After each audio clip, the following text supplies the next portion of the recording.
Hey, it's Miss Johnson here, back to give you our video for Unit 7 Notes 5. Today we're talking about mutually exclusive and inclusive events. Let's start with our example up at the top. We have a bag of 8 red marbles, 12 blue, 9 yellow, and 11 green marbles. We're supposed to find the probability that either a blue or a green marble is chosen. So either blue or green means that I'm looking for, obviously, blue or green. First thing I need to know is how many marbles are there total. We have 8, 12, 9, and 11. 8 plus 12 plus 9 plus 11. That's 40 marbles. So there's 40 total. The other thing I need to know is how many are blue and how many are green. For the blue, I have, where are they? There they are, 12 blue, and for the green, I have 11. So if I look at those two together, the probability of getting a blue is going to be 12 out of 40. The probability of getting a green is going to be 11 out of 40. And if I put those together, that means it's 23 out of 40. That's my probability. We could leave this as a fraction and reduce it. Here there's nothing we can reduce 23 and 40 by, so it would just stay that way. Or you could make it a decimal if you wanted to, but you don't have to. Now, thinking about blue and green marbles, assuming that all of our marbles are just one color, like they are in our bag down here, that means that a marble can't be blue and green at the same time. So that means that they are mutually exclusive. Okay, mutually exclusive. Mutually exclusive events are events that do not affect each other, such as rolling a 5 and flipping a tails on a coin. There's nothing on a die and a coin that can be at the same time because they're two different things. Rolling a die is the numbers 1 through 6, flipping a coin is heads or tails. So if I were going to find the probability of mutually exclusive events, events that don't affect each other, that means I'm looking at the probability of the first event plus the probability of the second event. Now, on the flip side of that, if we look at inclusive events are events that do affect each other.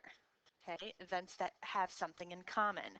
So one example might be rolling a number less than 3, so that would be 2 or 1, or rolling a 1. Well, some of those things overlapped. So I have the probability of A rolling a number less than 3, which is 2 out of 6. The probability of B rolling the number 1, which is 1 out of 6, and subtracting out the probability of them both. That's the inclusive part of it. The ones that are included in both, you have to take away because they were counted twice. So the number 1 was counted in there twice, so I have to take away 1/6. So my probability here would be 2/6 plus 1/6 minus 1/6, which is still 2/6 or 1/3. Okay, so I have to account for the fact that those things were accounted for twice, and I need to take them out. So let's just take a look and practice deciding whether things are mutually exclusive or if they're inclusive. If I look at number 1, drawing a heart or a diamond from a standard deck of cards. Drawing a heart or a diamond from a standard deck of cards. Is it possible for something to be a heart and a diamond at the same time? No, it's not. Those are two different suits. It's either a heart or a diamond. They can't be both. So since you can't be both, there's nothing that's going to fall into both category. That means they're mutually exclusive. Number 2, drawing an ace or a spade from a standard deck of cards. Ace or a spade. Well, there's an ace in all 4 suits, in hearts, in clubs, in diamonds.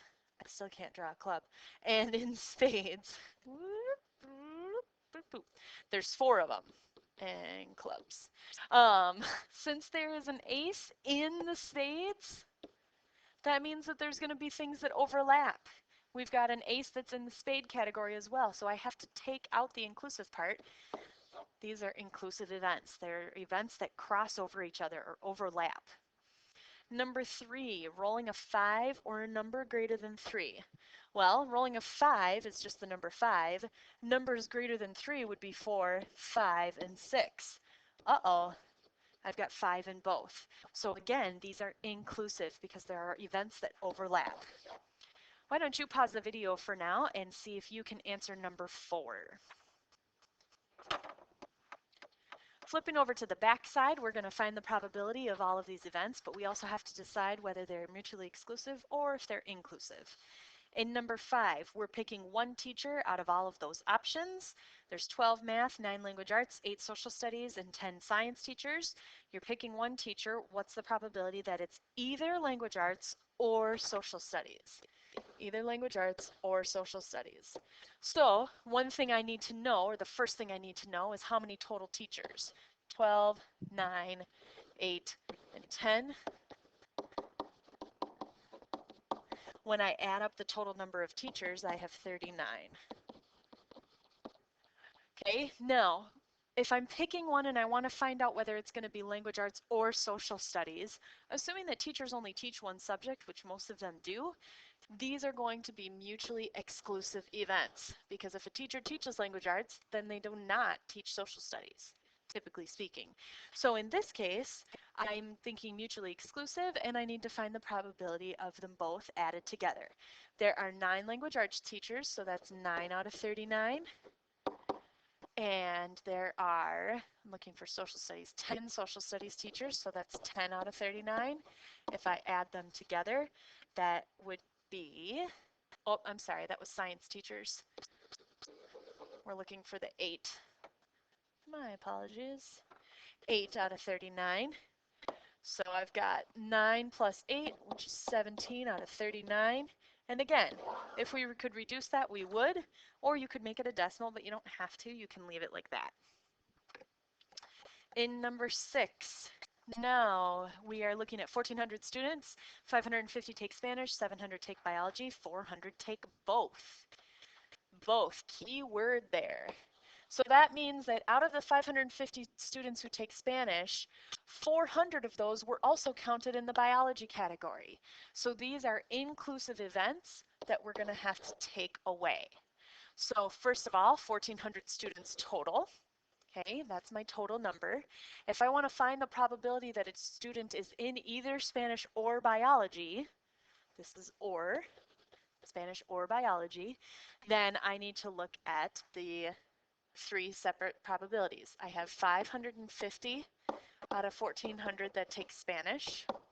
I have 700 out of 1,400 that take biology. But again, I have 400 that were counted in both, so I have to take those 400 away. So I'm going to subtract 400 out of 1,400 and figure that out. 550 plus 700 minus 400 is going to be 850 out of 1,400. I can reduce this fraction down to 17 out of 28. Okay, so there's the inclusion part of it. Okay, since there were people that were counted in both categories, I had to take them away because I can't count the same person twice. I want you to pause the video and see if you can figure out number 7 on your own.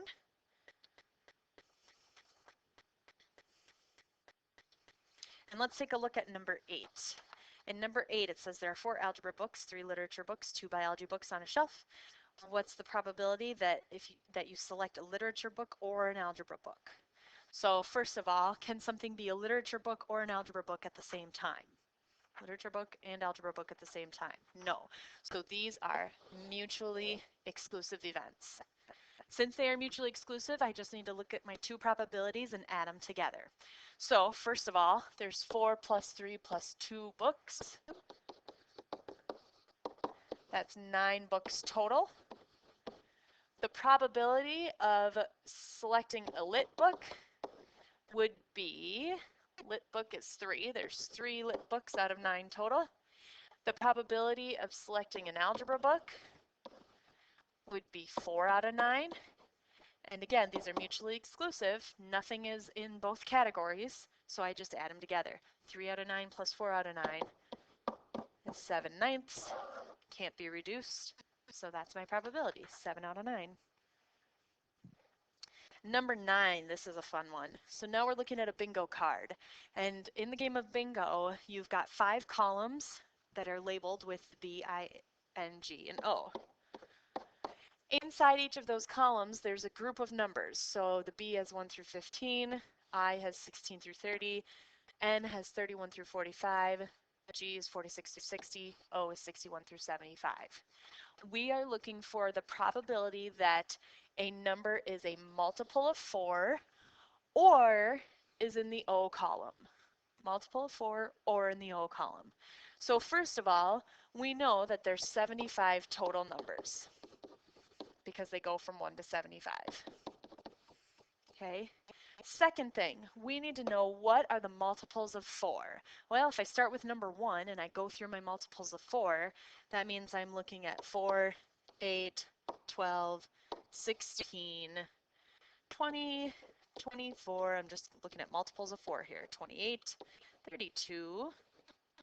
After that, 36, 40, 44, 48, 52, 56, 60, 64, 68, and 72. If I go to 76, then I'm off the bingo card. 75 is my biggest one. So let's count how many there are. There's 1, 2, 3, 4, 5, 6, 7, 8, 9, 10, 11, 12, 13, 14, 15, 16, 17, 18. So there's 18 multiples of 4. Okay, next thing, I need to know what's in the O column.